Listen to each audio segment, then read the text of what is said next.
అక్రమ రవాణా చేస్తుండగా పట్టుబడిన ఎర్రచందనం కలపను అమ్మేందుకు ఆంధ్రప్రదేశ్ ప్రభుత్వం సిద్ధమైంది.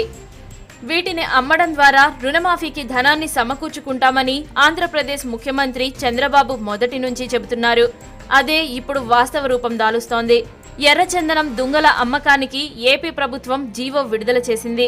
వీటిని అమ్మడం ద్వారా 1500 కోట్ల రూపాయల ఆదాయం వస్తుందని అంచనా వేస్తోంది.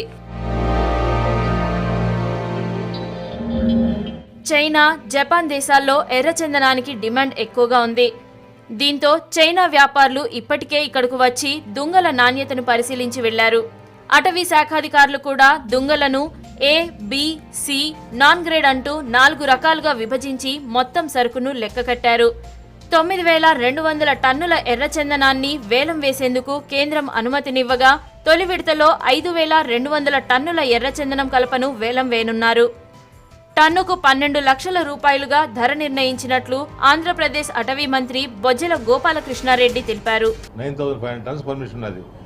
దాంట్లో 8300 టన్నులు 4000 టన్నులు ప్లస్ అదొక 1200 టన్నులు 5000 టన్నులు ఆక్షన్ చేస్తున్నారు. ఇప్పుడు ఫస్ట్ దానికి సంబంధించిన జీవోలు కూడా ఇవ్వడం జరిగింది. జీవోలు కూడా ఇచ్చేశారు.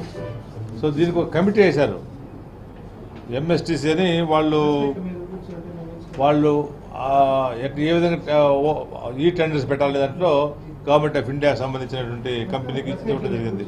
అయితే ఫారెస్ట్ అధికారుల రేటు ప్రకారం ఎర్రచందనం టన్ను విలువ 36 లక్షల రూపాయలుగా ఉండగా ప్రభుత్వం కేవలం 12 లక్షల రూపాయలను మాత్రమే నిర్ణయించడంపై పలువురు విస్మయం వ్యక్తం చేస్తున్నారు.